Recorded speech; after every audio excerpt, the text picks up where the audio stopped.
to welcome everybody who's here with us tonight. I'm Mayor Rick Rosenberg. We have tonight a full council: Councilman Wendell Gubler, Councilman Denny Drake, Councilman Jarrett Waite, Councilwoman Lena Mathis, and Councilman Ben Shakespeare are all here. Appreciate everybody being here. We'd like to begin the meeting with the opening ceremony and Pledge of Allegiance. We've asked Councilman Drake if he would lead us in that. Would everyone please rise and salute the flag? I pledge allegiance to the flag of the United States of America and to the republic for which it stands, one nation, under God, indivisible, with liberty and justice for all.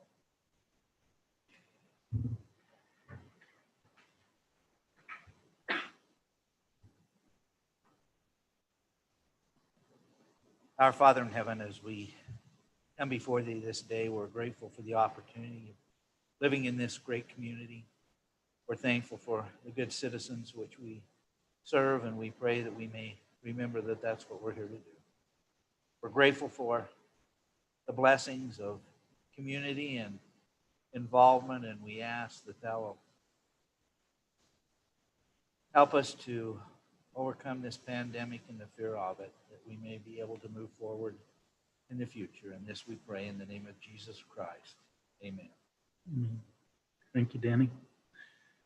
Do we have any communications or appearances? Anyone here to address the council on something that's not on the advertised agenda tonight? Rob, do you have any? No. Okay, we'll go ahead and move on. Conflicts and disclosures. Council, does anyone have any conflict of interest with any of the agenda items tonight that you need to disclose? I don't think mine's a conflict, but I should note that since we're going to talk about the bond issued from Zions Bank, that's my employer. All right, so noted. Thank you.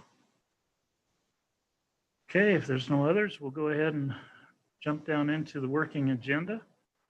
We do have a public hearing scheduled at 5 o'clock.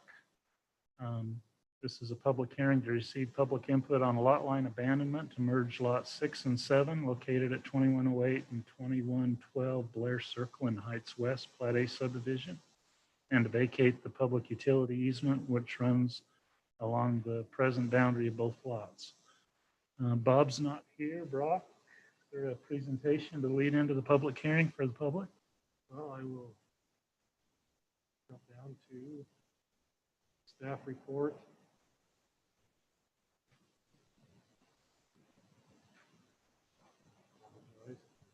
For that, I believe Corey would, I believe Corey may still be in, must be in his deposition. So, what do you do on this item?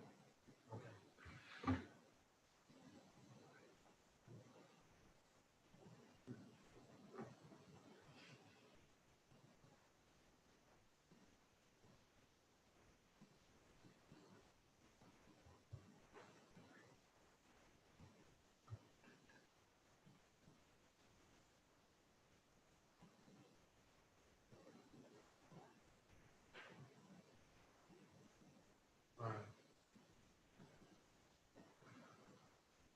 So this is the staff report from building department.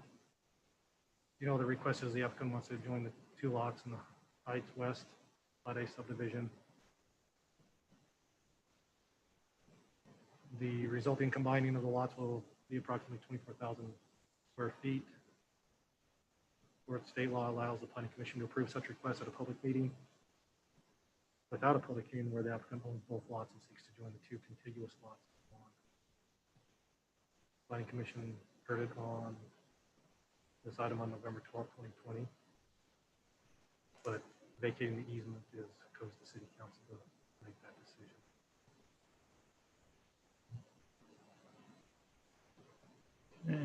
Anything else? That's where they came to TRC. Had a discussion of just wanting to combine these 2 lots. I know it was reviewed by TRC then. The concern we came up with just with the utility easement, vacating that. Other than that, there was no concerns from staff. If you go down in your packet, Brock, there's a copy of the surveyor plat. There you go. Let me see, put that up there just for discussion. So the easement would be the easement between the two lots. Runs down that lot line. The lot line would go away and that easement needs to be abandoned. Yes, that's correct. All right, is the applicant here? You want to address the council, sir? Just state your name and your address for the record. Paul Bussey, and hopefully it will be 2112 Blair Circle. You can take it off while you're there. Okay, you might be able to hear me better. The wife and I bought the 2 lots, and we would like to build one home pretty much in the middle of the 2 lots with room on each side to put in some fruit trees and garden, park my motor home. And that's really what we're requesting, is just to remove that boundary between the 2 lots so that we can build on in the middle of them and make better use of the property. So I assume that leaves utility easements on either or both sides, which we have no issue with at all. Any questions for the applicant, council? How do the neighbors feel about the situation? Looks like they've all signed it. There's actually one opposed to it, and then there's 2 others that didn't sign. Okay. That live on the cul-de-sac. So when we get to discussion, I have a question from that. All right. One of 2 of the homes that we tried to contact the people. One house is empty. I believe it's on the market, or will soon be on the market. And the other, we were told the people live elsewhere in the state. We don't know where, but we're told by other neighbors that they're rarely home. So we tried for about 8 or 10 days to reach them, but there was never anyone home. At that point, we turned in the application. And there was one neighbor lady that objected, that wouldn't sign the petition, and that her reasoning was that it would block the view that she had out of her backyard. First, there really isn't very much view there. You know where the property is. And second, if homes were built on either or both of the 2 lots, it would still block the views. But those are the objections that I know of. Thank you, sir. Appreciate that. Sure. Okay. Let's go ahead and open the public hearing and ask anyone who has come to speak on this item. Give them the opportunity to come to the mic. We're not Zooming this, correct? We do have one submitted online, You got a written one online? Yes. Okay. submitted prior to the meeting tonight. You want to go ahead and read that, Brock? Yes, this is from Sabrina Winkler at 3633 Mitchell Drive. I live directly adjacent to the proposed development. I have a wonderful view of the Santa Clara Reserve Hills and do not want that obstructed by a monstrous home. When this couple who bought the property came to my door and told me their plans on conjoining the 2 properties to make a large single-family residence, I expressed my concern over damage to my property, as I have an in-ground pool located very close to the bordering fence. I also expressed my concern that my view of the hills will be cut off due to the location of their proposed building plans. I bought my property based on the fact that no one was going to be building on the 2 lots and my views would never be restricted. This couple went around to our neighbors trying to get signatures from us. I did not sign and told them I wouldn't sign their petition based on my reasons above. They told me they were building no matter what I said, and with that, the conversation was finished. They then went to my immediate right neighbor to acquire a signature from them, but they are renters and cannot have anything to say in the matter. I am deeply concerned for the integrity and destruction of my views of the hills and would like this to be addressed. That's it. What was her name? Sabrina Winkler, 3633 Mitchell Drive. I don't even see her name on the plat. It could be an Apis record of service. Names could have changed since. She's lot 4. Yeah, which she's is the right one above on the right in top middle of the diagram there.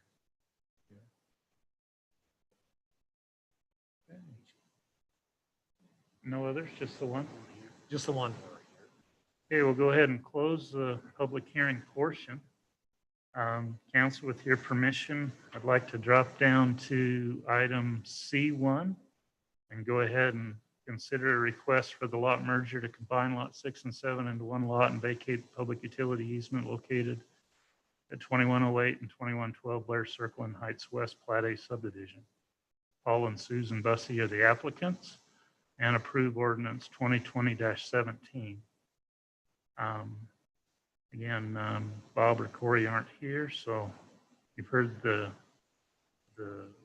presentation, the staff recommendation, Rob. The staff recommendation from TRC was approval. Okay. And did this go to Planning Commission? Yes, I believe it was in November. It went to Planning Commission. Planning Commission recommendation? I believe it was approved like it.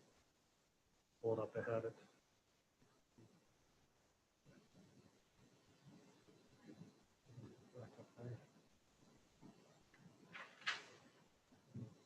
Yes, it went to Planning Commission on November 12th.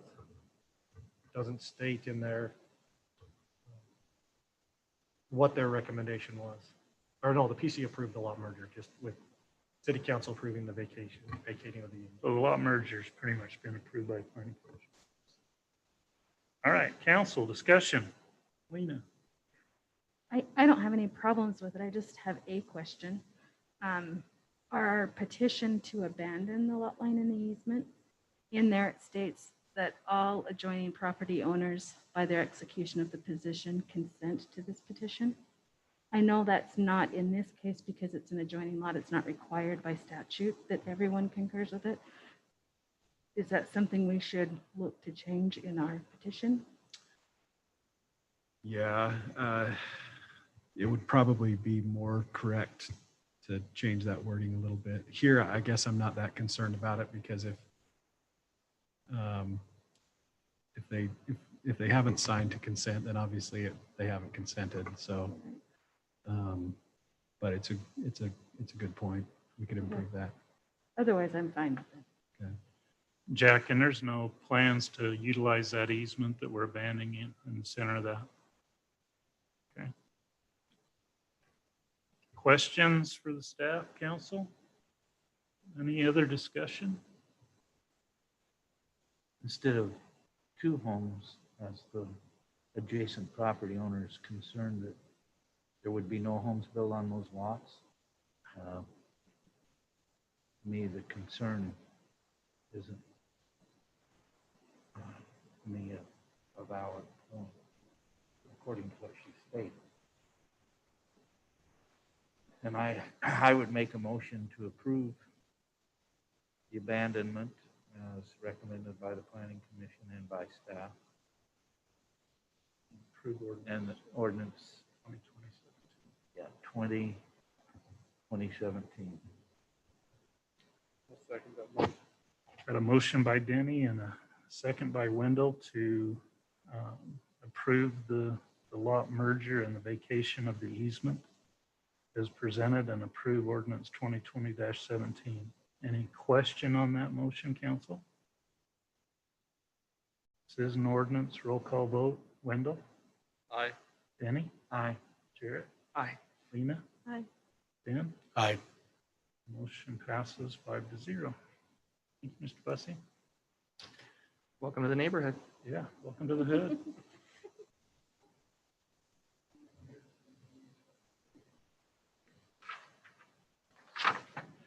Okay, let's go back on the agenda, council. Item 5B, this is a consent agenda.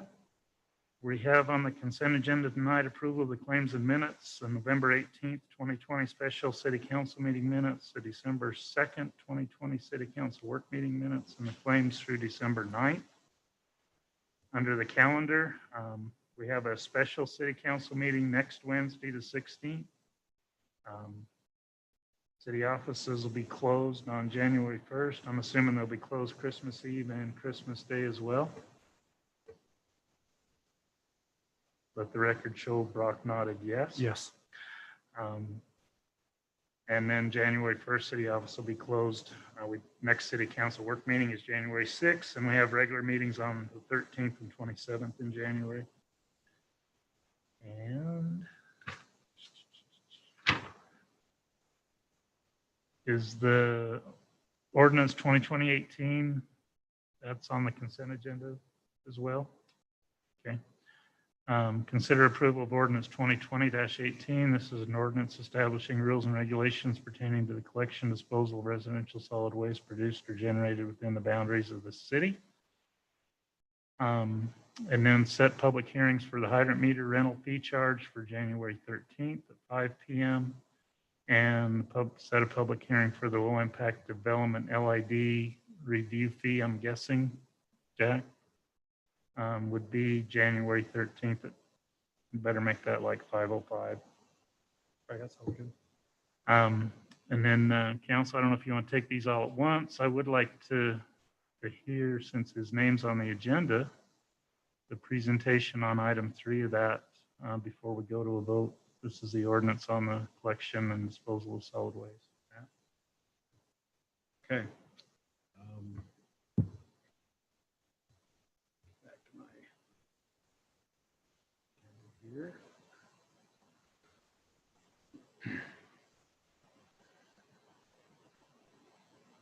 So basically, the city has entered an updated agreement with the Washington County Solid Waste District.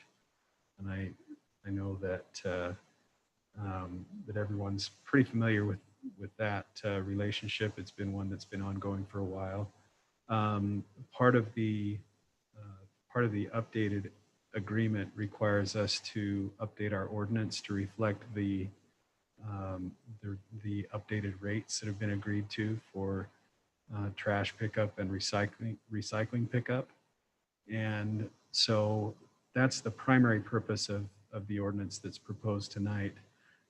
In talking with Brock about this when it first came across my desk and looking at our existing ordinances, I was reminded that our ordinances as they currently exist, actually there are 2 separate chapters, one for regular trash pickup, and then one that I assume that we added later once we started doing recycling service, which was almost identical with a couple of exceptions. And so I proposed to Brock that, we've got to update our ordinance anyway to reflect this new contract. Why don't we just combine these 2 chapters into a single chapter, have the same chapter address both the regular trash pickup and the recycling pickup? And so that's what we've done, and that's what is proposed to you tonight. There's actually very little change from our existing ordinance other than those updated rates. And then we made sure to include some clarifications and language on those that opt out of the recycling service. One of the things that Brock asked me to make sure was clear is that if someone opts out of the recycling service at one location in the city, and then they happen to move to another home in the city, that they can still continue that opt-out, that won't terminate their election not to participate. Really, other than that, most of it is what was already existing in our prior ordinances, with the exception that now instead of 2 chapters, it's a single chapter. Thanks, Matt. Any questions for Matt, council? I do. I was wondering where the February 1st, 2020 comes from, what that's based off of, since didn't our opt-out just end? Did that Yeah, change? no, opt-out ended No. November 30th. The new recycling period starts February 1, I believe, is when the When actual the meeting starts. contract with the public starts. Hmm. It ends there, or this new one starts. Yeah, so that's where I just used the date from the contract. So is that the case, or have we ended our out? Yeah, so the opt-out opt-out period that was set by the Solid Waste District was November 30th was the end of the opt-out period. Oh, okay, It was September 1 through November 30th. okay. We can revise that date back. It's just in 13-1260 is where it Yeah. needs to be changed. Yeah. Yeah, I would say if you want to pass the ordinance, just maybe include that change in your motion, and that shouldn't be a problem. Any other questions? Hey, council, do you want to take all of these as one? Do you want to pull the ordinance out and do it separate? What's your pleasure? We do need to do roll call vote on both of them, so it could happen as one.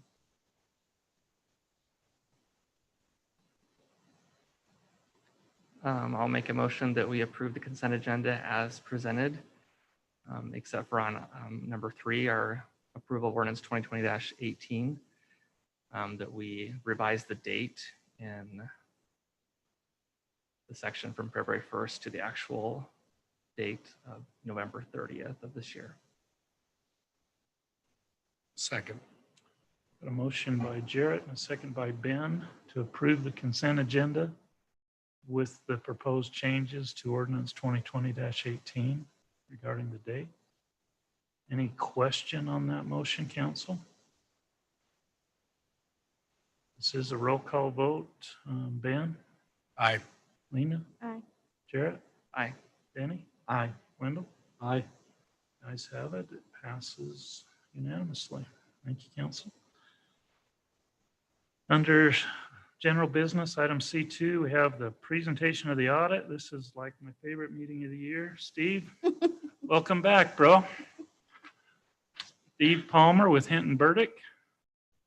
Thank you, Mayor. It's my favorite meeting of the year as well. I normally show up in a nice shirt and tie, but this morning was one of those mornings. I went out to my truck to leave for work, put my nice shirt and tie in my truck, turned and saw my wife's car had a flat tire. Got distracted with that, took care of the flat tire, drove her car into town to get the tire fixed. So I think you know where my tie is. It's still in the truck. So We're just glad in these days of COVID, you got your pants on, Steve. yes, I for sure. And you scored big points with your wife. But it certainly is a pleasure to be with you this evening, and thank you for having me. As the Mayor mentioned, my name is Steve Palmer. I'm a partner with Hinton Burdick, and we've recently completed the fiscal year 2020 audit for the city. See if I can figure out how to work this. There we go. So, of course, the question that's burning in your minds is, did the city pass the audit? And the answer to that is yes. We issued an unmodified opinion. That's the verbiage we use to state that it's a clean opinion or that you passed the audit, meaning that in our opinion, after going over the finances of the city, we are able to give our opinion that the city's financial statements are materially correct. They accurately reflect the city's financial position and the result of operations for the year ended June 30, 2020. And that's what we express in our first report, the independent auditor's report. We're also required to issue a report on compliance and on internal control over financial reporting. We did note a couple of things there. The first being that as we went through our work, we noted some adjustments that needed to be made to bring the city's records in accordance with generally accepted accounting principles. And because of that, we have to issue that finding. I would like to make note that it is a very common finding amongst cities. It's rare that we go through a city and not identify anything that needs to be fixed. So take that with a grain of salt, if you will. But nevertheless, we did need to issue that as a finding. A second one was related to capital assets. We did identify a few capital assets that needed to be added to the city's listing of capital assets. And the last report that we issue is a report on state compliance. The state requires us to go through and do a check on on the city's compliance with various laws and ordinances. And we issued an unmodified or a clean opinion there. There was one minor issue in that the general fund, its unappropriated fund balance is a little bit too high by 62,000. It's supposed to be limited to 25% of revenues, and it was a little bit over that. And so we had to make note of that. Let's take a brief look at the city's finances, how things ended up for fiscal year 20. So at the end of the year, the city's net position was a little over 38 million. That simply means if you were to take the assets of the city, subtract the liabilities, that residual amount, was about 38 million. And then over time, increases or decreases to this number are a pretty good indication as to whether the city's financial health is improving or deteriorating. And for fiscal year 20, that number, the net position, increased by about 2.5 million. About 1.5 million came from the governmental activities. That would be the general fund, the special revenue funds, capital projects funds, and 1.1 million came from the business type activities. That would be the utilities. If we look at the general fund a little bit closer, the general fund reported expenditures in excess of revenues of about $1 million. The fund had budgeted for expenditures to be in excess of revenues of 2.6 million. So that is a positive variance. You shouldn't be alarmed because expenditures were higher than revenues because this was planned. You may recall that at the end of fiscal year 19, the city issued a bond for about 2.1 million for the Chapel Street Bridge. Those monies came in at the end of fiscal year 19, so they were included in revenues, but they were expended in fiscal year 20. That's why expenditures were higher than revenues. And at the end of the current fiscal year, there was almost $2 million of unassigned fund balance in the general fund. So if we just take a look at the past 5 years of the general fund, that top line represents assets. The pink line is liabilities, and the line that starts at the bottom and kind of goes to the middle is the equity. And we're seeing positive trends for each one of those lines. You can see that assets and equity spiked in 2019, and that's directly related to those bond proceeds that I just discussed that have not yet been spent. And here's the cash trend for the general fund. You can see that it's got a strong cash position, and that spike again in 19 is just what we've been discussing. The money came in 19, it was spent in 20. Here's the water fund trend for operating revenues and expenses. You can see that revenues have been very stable, increasing slightly each year as you would expect, and expenditures for the most part have been very stable as well. There's a little bit of a spike in 2018. I believe it was due to some well costs. I'd have to go back and look, but if memory serves correctly, that's what it was. But overall, it's been very stable. And here's the cash trend for the water fund, steady increases. The bottom number represents unrestricted cash. There's a large amount of cash in the water fund that's restricted for various uses. Debt service of almost $1 million and impact fees of about 1.1 million that have to be, those monies have to be spent in accordance with those restrictions. Here's the sewer fund. The increase in revenues in 2020 mainly resulted from about $120,000 that was received from developers. You know, it's not in your normal revenues, but it did come in 2020. So it caused that revenue to increase. But you can see that the operating expenses have increased slightly over time, but overall the trend is as we would expect.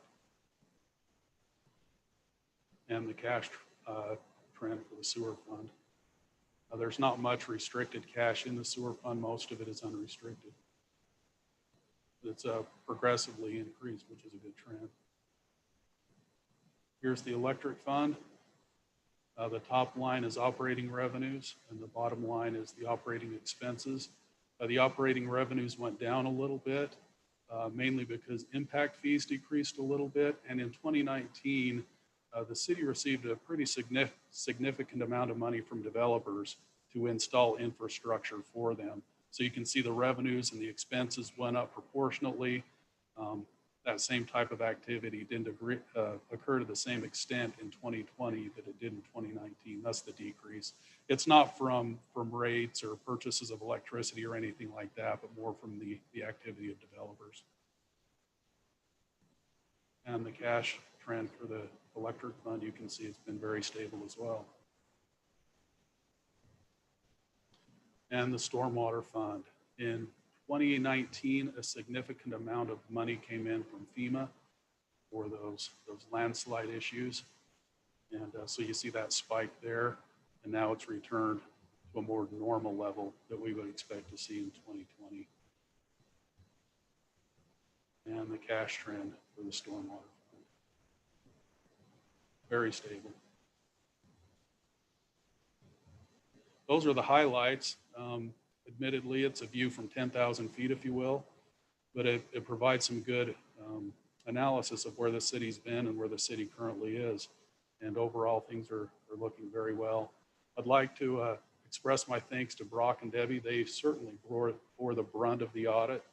The audit is not a pleasant experience for them. We ask a lot of questions and we ask for a lot of documents. But it's a very important process as well to make sure that the books and records of the city are materially correct. We sure would like to express our thanks to them and everybody in the office that assisted us with the audit. And with that, if you have any questions for me, I'll be happy to field those. Council, questions for Steve? I understood almost everything you said that time. Great. Questions for Steve, guys? I just, so there's no concerns with the accounting principles that are not being adhered to? It's not that they're not being adhered to. It's just that it's really hard to get everything right all the time. Like as we go through and we look at the capital asset additions, we go through and we conduct a search to make sure that all the capital asset acquisitions are included in the listing. There were a couple that weren't, that we needed to add. A lot of journal entries are kind of they're kind of complex and they aren't routine day-to-day stuff. And it's really easy to miss some of those. Just to give you an example, when I started into public accounting, the Governmental Accounting Standards Board, GASB, they were on their pronouncement number 34. That was the big one. Now they're up to 92, I think. So it's constantly changing. It's just really hard to stay on top of every little thing. So we quite often find things that need to be adjusted to be in accordance with those rules that the GASB has set. And that's more what we're talking about here. It's not that there's anything inappropriate happening. Any other questions, Council? Thank you, Steve. You're very welcome. This Thank looks you. good. We appreciate your good work. Thank you.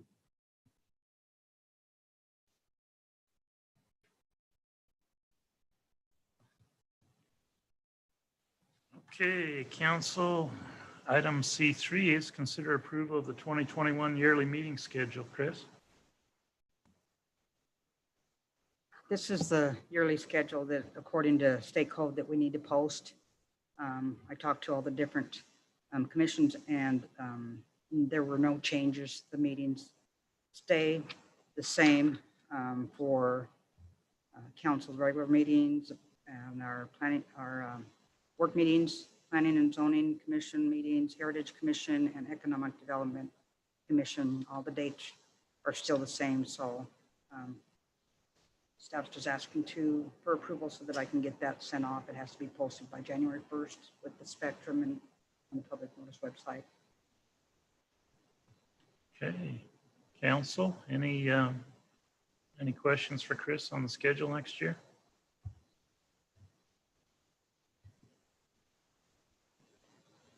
Okay, if not, then I would look for a motion to approve the 2021 yearly meeting schedule.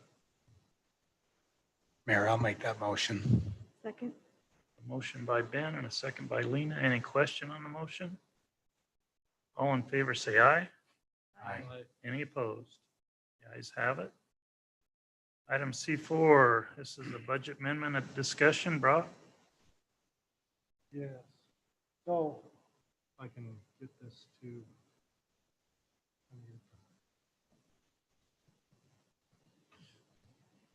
get down to that, but so when the budget came for this fiscal year, we started budgeting and COVID hit.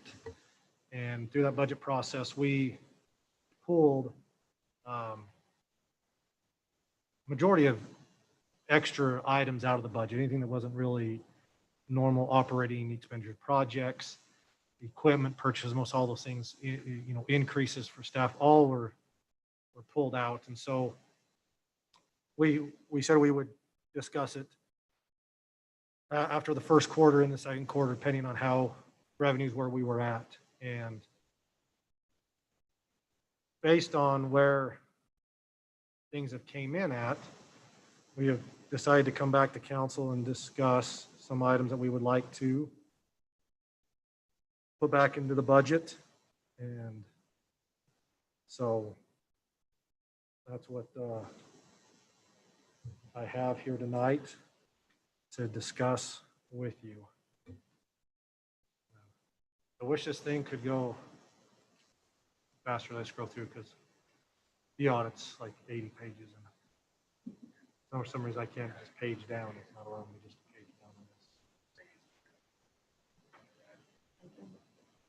this. Taking me a second to get down to this item in the agenda. I apologize.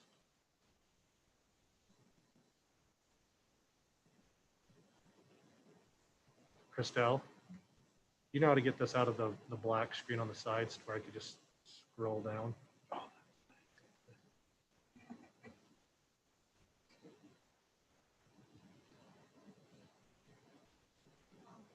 Yeah, I am. So. Nope.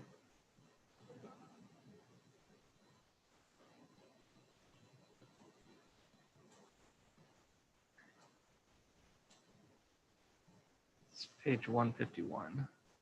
I want to type it, I think, there. All right.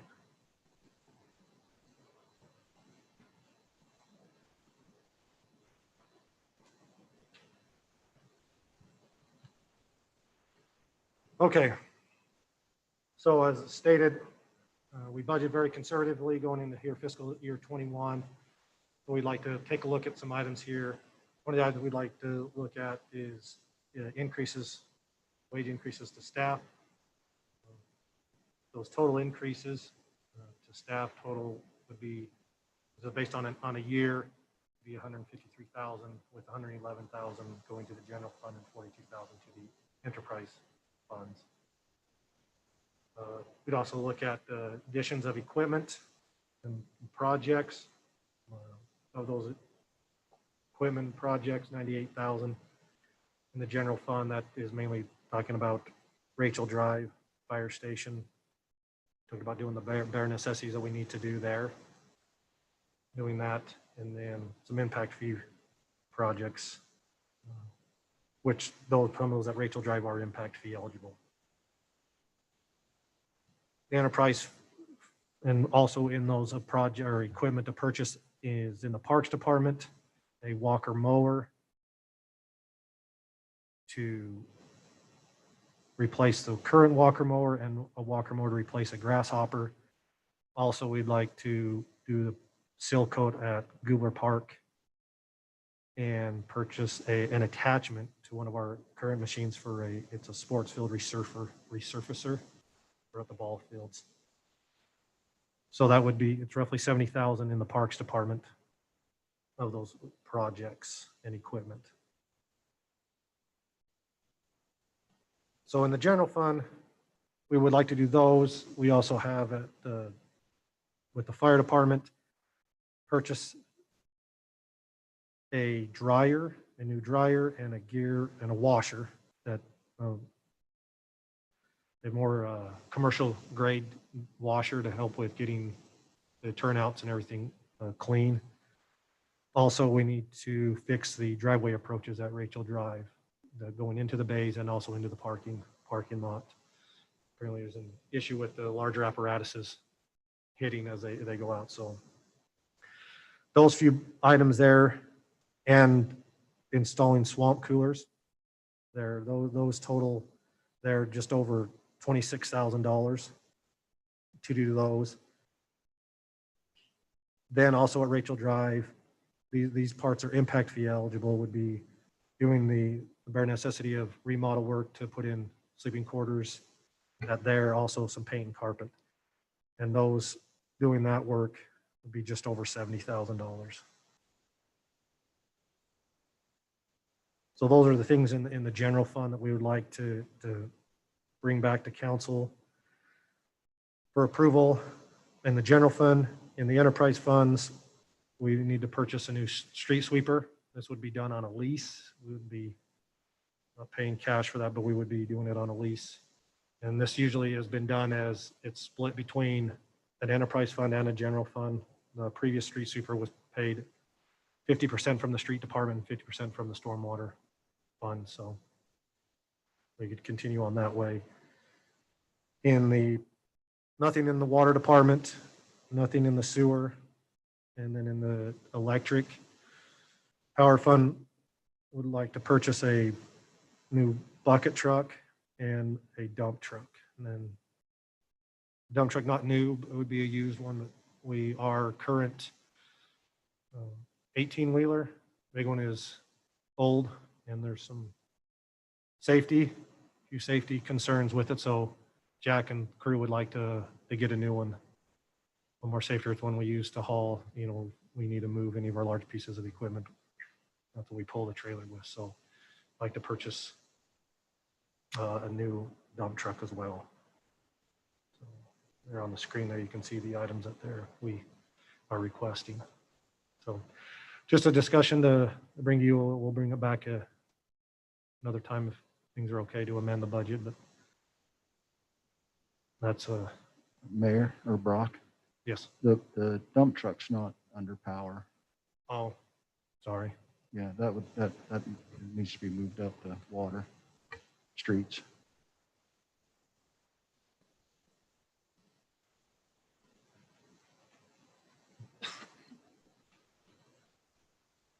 Brock, were all of these on the list that we had gone when we were talking about the budget last year and then decided to pull it back due to anticipated downscaling of the revenues? Were all these on there?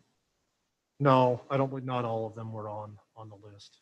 Some of them have kind of came on through this first part of the year, kind of things have popped up and said, hey, we need to do that. So, and I don't believe everything that was, I haven't gone back through that list. We didn't go back through. We just, what do we need now? What's going? So I didn't review the list previously, just things that maybe they've changed and said, hey, we don't necessarily need to do that. The only one that I know that was discussed that is not on this list, Brad one time had asked about replacing a truck. And we had a discussion about that. I think it was in the original budget before to replace the truck. And we talked, can it still drive? Does it still work? It does. It needs its utility bed. Some things need to be fixed on it, but it can still function. So that one we kept out. The street sweeper wasn't on there either. That's the only item I think from Public Works that wasn't on Last year. Is it replacing the existing one or supplementing it? Well, if we trade the old one in, we'll probably get $15,000 or $20,000. And I was talking to Dustin, I would prefer to keep it and use it as a secondary. That way, if we get a mess, we've got two, or one breaks down, we've got the other one that we can fall back on. But the pony motor is getting really wore, and we're eventually going to have to replace that. But it breaks down a lot. It's old, and we've lugged it along for a lot of years. It's been a great machine. It's been a good one. I'd like to stick with the same brand. So is this one would it be a new machine? Be a brand new machine. This one's a lease machine, is that correct? Oh, it'll be a lease purchase. So just Lease purchase. The reason I ask is if the other one's given us so many problems, it seems like, again, just seems like if it's a maintenance, costing the city money, why not just take the 20 or 30 and I don't know if it's that bad. And we can do that.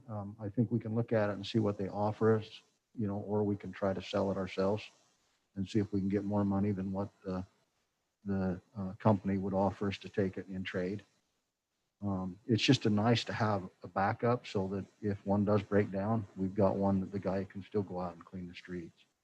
And it's paid for, it's there, you know. If they do break down, when they do, a lot of times they have to order parts from back east. And by the time they get here and we get it fixed, we could be 2 or 3 weeks before we can go back to street sweeping. And when we have this time of year, when the leaves are coming off, it's pretty important we have them. If we have a big rainstorm and we don't have those cleaned up, we got a mess. We don't get any rain anymore. Yeah. It doesn't rain. Pretty dry. Yep. The revenues, get the revenues coming into. The revenues have consistently still increasing, so we feel good about moving forward with these increases and then the one-time equipment purchases. Do we have a record of that? Just what we pulled out of the budget, what was proposed, what was pulled out, what's being put back in? That's what I'd like to. Yep, I can get that. I'd like to see that. I mean, this all looks fine, and I knew we pulled a bunch out of it, but I'm not sure how that compares to what was pulled versus what we're putting back in versus what we're actually collecting to date. Okay, yeah, we'll find that information of all the item, what we pulled out, projects and equipment, so what we pulled out and what we're asking for today. So Well, included in this is that spending some of the money that we've got in. excess. Yes. Yeah. So Debbie and I met with Steve, jumping a little bit to that. So we met with Steve, had a good conversation with him about a couple of the findings and working those off. I think we got a good plan in place to try to, the excess one, I not to say I'm okay with findings, but that's one I'm okay with. And rather than having less, getting like you're below 5%, it's one that you know, we had this finding back in like 2012, 2013, after we sold some property. We had a lot of fund balance we had to spend down. One of the things we talked about with Steve about doing is we don't have currently, is creating a capital projects fund in the general fund that we can transfer every year. We can transfer money into that. It will keep us below that, but we can set money aside for capital projects that we haven't done. So that's one of the other items that we'll bring back in the future, to create that fund and start doing things that way to try to, we don't get that finding hopefully in the future, but so yeah, so we were using some of those excess funds along with revenues have exceeded expectation this year. So we feel comfortable coming back to have this discussion. Any other questions, council? Brock will put those numbers together and we'll see this probably in January. Yeah, we'll come back in January. You know, we'll probably finalize, get details back down on like the street sweeper and some things. And then we'll bring it back. We'll have to amend the budget. We'll have to come back with a public hearing to do that. So we'll come back and then do that. So I just want to make sure we were okay kind of moving in that direction. So. Okay. Thank you, Brock. Number 5, discussion on refunding the 2019 CID bond for Chapel Street Bridge. This one will be short. I got a call yesterday from Mark Anderson with Zions Bank, and he had sent me that information. Some of you saw in the packet last week about the Chapel Street bond and the refunding through JP Morgan Chase, who actually holds our MBA bond. And we got a great rate with them. And he said, hey, I think we can make this happen. He called me yesterday. Well, he said, he goes, no, Chase is being selective on who they're doing it. And I thought with them holding our MBA bond, I thought we would be a pretty good candidate. He called me yesterday and said, JP's not interested in doing it. So Say why? they're just chosen in their selection. They just decided not to. So we could possibly try, the 2.5% rate. We could possibly try to see if we could get a better rate elsewhere. or through direct placement with Zion's Bank. Those are some options we could look at, but in regards to, yeah, so the only difference that JP Morgan, when he discussed it with me, is the lower rate was, it's currently on a 20, was moving it to a 15, and then it was non-callable, which means we couldn't refund it once we did it. But I really, Mark and I, when we spoke previously, we felt like with them having the experience with the city, having done our MBA bond, that we were in a pretty good position, but they chose not to, so. Okay. All righty then. Mayor and council reports. Ben? None, Mayor. Lena? I have an appointment with Lowry next week to talk to him about the EMS contracts and what we're doing with EMS out to Chautauqua. And LPC doesn't meet till next week, and Heritage did not meet. That's my report. You're meeting with Lowry Snow Correct. on that? Mhm. Has there been any discussion to meet with the county commission? Are they going to be involved in that? I haven't been asked to do that. I'm happy to. The reason I say that is that they collect the tax money for it. And Enterprise, for example, they don't get money every year, but every once in a while they get a pretty good chunk of change. Chief helped me out that they can put into their EMS program from the county. That's kind of a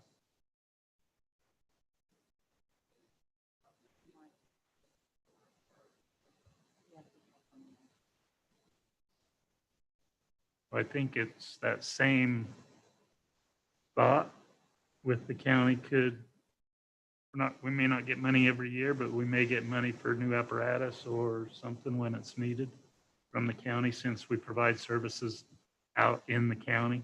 Yeah, so Brock and I had a little discussion about, or several discussions about this, and our thought was maybe getting a yearly, some type of allowance or reimbursement back from the county for our service out to these unincorporated areas that we EMS transport from.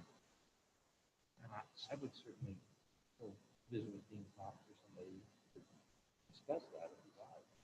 I think that's great. I just think they need to be coordinated, that effort, if we're going to go to the legislature.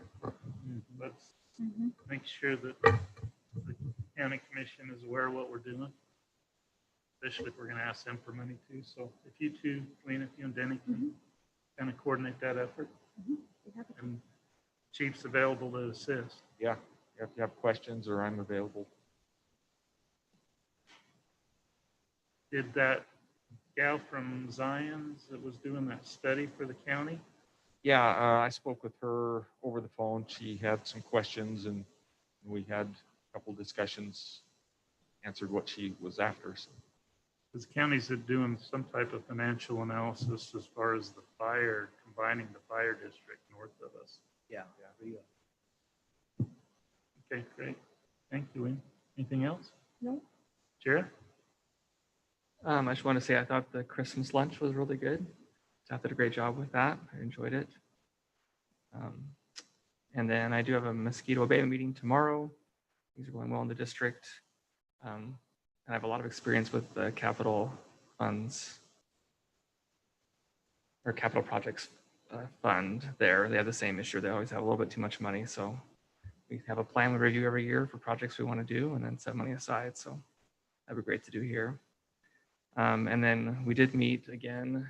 We've met several times for distributing our CARES Act small business grants. We were able to approve one more this last Tuesday. That'll really help. And then we're just waiting for some documentation on one more. We'll see if that comes in or not. Actually, two more, and then we'll be done with that process. So we've given out, how much is it, Brock? It's almost 100,000, isn't it? Yeah. And 71.5 to small businesses here in Santa Clara. And I did also want to note that the Chamber of Commerce President Don told me that they were able to send out, I think, $20,000 in loans to businesses in Santa Clara way back in March. And so they'll be just refunding those and don't have to pay them back. So anyways, things are going well in that area. That's all I have. Thanks, Drew. Danny? I'd just like to thank the staff and those volunteers that decorated the street down through Santa Clara. I think it's very attractive and pretty. And I know of two people that have talked to me that live in St. George that come over here and drive the street, just enjoy that decoration and stuff. So anyway, thank the staff for that. And that's basically all I have. Wendell? I think there's a lot of thank yous that need to go to the staff as well. I think we've had a real good year with the staff and with the city, and with COVID going on, with our parks and recreation, keeping things going. I think the staff has done a wonderful job, as well as all of the staff, the fire, the power, the water. I haven't heard a lot of complaints. I'll have a meeting our last meeting of the year next Monday with the Washington County Solid Waste District. That's the only thing I have to report. Thank you, sir. Couple of things. The Mayor's Association meets every Tuesday on a Zoom call that we bring the health department and the hospital and schools, district and the college and a bunch of entities together. So we've been getting weekly reports on the COVID, on the number of cases. Dr. Ferguson at the hospital typically gives the hospital report. If you know Dr. Ferguson, he's a pretty upbeat individual. This Tuesday, I haven't seen him in that state of distress ever this year. The number of deaths that they had over at the hospital on Monday, and the number of incubations that they were doing. He had done 2 that morning and did another one got called out to do another one during the meeting. So I know the hospital staff is extremely stressed with the number of cases over there. They've got 43 COVID cases in their ICU. Their ICU is only 32 beds, so they've expanded a second ICU. The deaths Monday were the busiest day so far at the hospital. The staff's working 7 days a week, and there is no anticipated time off coming in the immediate future. They need support, and they still feel like the family gatherings are causing the most dramatic problems and the increased number of cases. I'll just pass that along to you.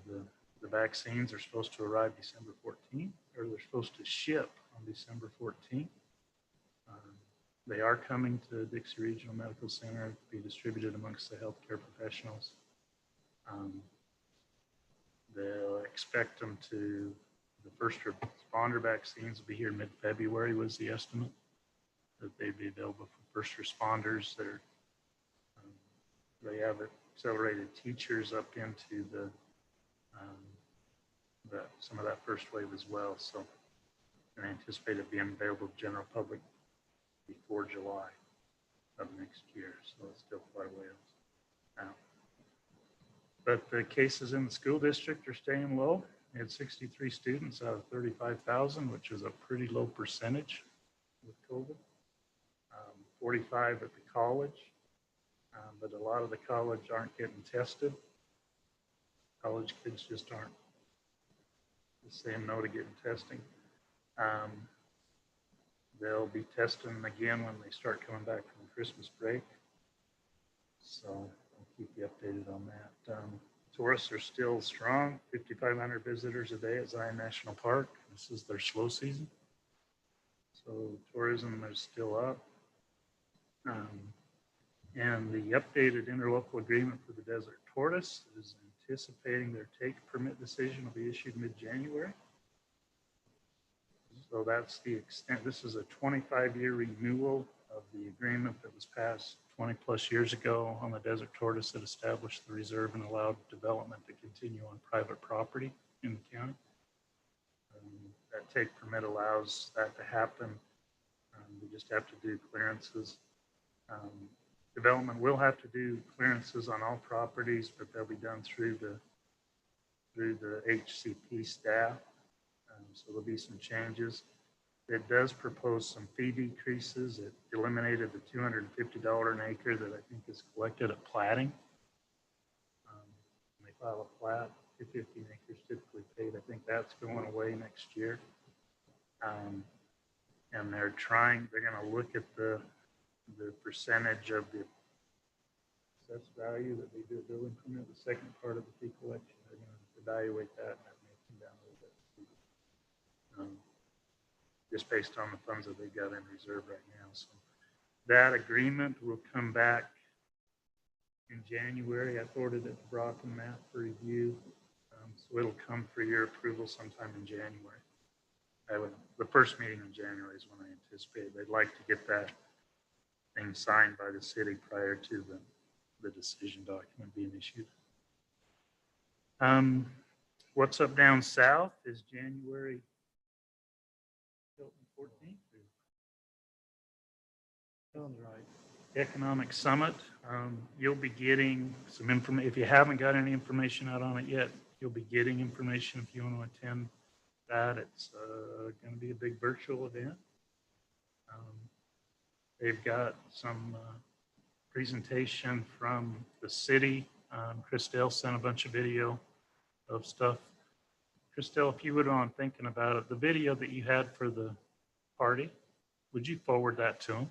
Just as there were some good overhead shots of the commercial area in that. Okay.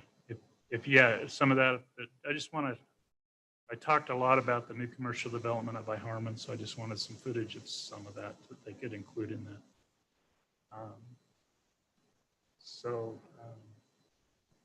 There will be a presentation, a short presentation as part of What's Up Down South that will spotlight Santa Clara that they're putting together now. And the chamber wants to do a State of the City presentation on February 17th. So we'll find out more information on that from the chamber, but I'm still not going to wear a tie. And I think that's all that I had since our last meeting. One thing, Jared, I won't be here next week. I'll be out of town, so if you can chair the 16th meeting, Okay. I would appreciate that. Everybody's still good to be here on the 16th next week? Good deal. All right, I'm going to go to, we don't have an executive session tonight. I'm going to go to Brock and see if we have anything to add to this. The only thing I'll just add quickly, when I just really forgot to mention on the Chapel Street bond, not being able to refund that one. But we do have the option, as we talked about last time, on the electric bonds. So in my discussion with Mark Emerson, so he gave us two options. We can roughly go to a 5-year amortization on those two bonds, or 8.5 year. The 8.5 year rate, and that our payment comes down a little bit. On the 5-year, our payment would go up about $60,000 annually, but it would bring the one that's on still has about 9 years to pay off down to 5. So those, if we're interested in moving forward with that, it's more of a quicker and later. So we keep the rates that we have. We'd also, these would be going directly with Zion's Bank. So we'd have to modify our agreement with them to allow them to do this direct purchase through them. So but that option is there. Either way, we can. You bring that up when you start talking about amending the budget. So, okay. So I did also have a discussion with him about the new money with the generator. And he sent me a quick little analysis that on his estimation, if we refunded new money, the cost of interest for those roughly 6 months or so that we would be holding before 6 to 8 months we would need to before we'd pay, his estimation is it would be about, cost us about $6,600 in interest for that time period. And instead though, but if you do it in two bonds, the cost of issuance on those two bonds, they're going to way outweigh the cost of just refunding and putting the new money in at the same time. Cost of issuance is going to be anywhere from probably $30,000 to $40,000. So in doing two bonds versus doing that in one, so it costs us less to do the refunding, roll the generator into the existing yeah. and keep the uniform payment. Mhm. So I'm just glad that- you understood all of that. Mhm. She's probably the only one. I was just watching her. It felt okay. Yeah. I did Everybody, understand. we got expert opinions in every chair. So, yeah, so with that, like I said, with for Mark, it's moving quicker, trying to make sure we keep those rates where they're at, so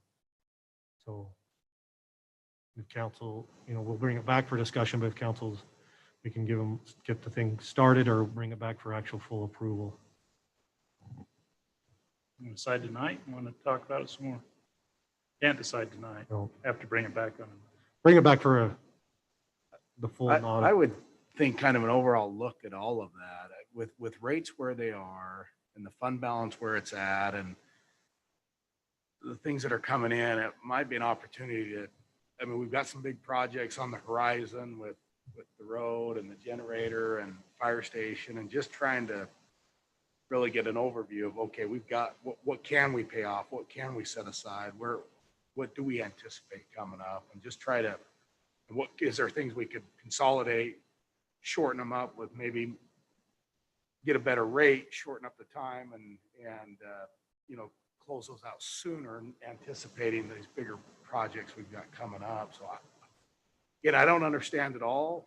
But I know rates are there and I know there's some cash there and it might have some opportunity to maybe close out some of the smaller ones, consolidate some of the others, get a better rate. I'd love to see it all and just kind of get a glimpse of it. You hear that? Yep. Okay, anything else, council? Anything else, staff? Just on the Christmas lights, Mayor, we have ordered the lights to go up the rest of the hill, and we should have them Monday, and we hope to have them installed Monday afternoon. So You're the best. we're working on it. You're not the Scrooge that Ben is. I put lights on my house. Those people are leaving Oh. town. I'm like, what do they need to see? Anyway, we hope to have them on, so that'll look really nice going up there. That's good. We'll have candy canes all the way up. Sweet. Okay, well, there's nothing else. An hour and 10 minutes isn't bad. Say what? I move to adjourn. Looking for a second. Got a motion by Denny and a second by Wendell to adjourn. All in favor, say aye. Aye. Any opposed? Thanks, everyone. I don't. Have a Merry Christmas. For Lena.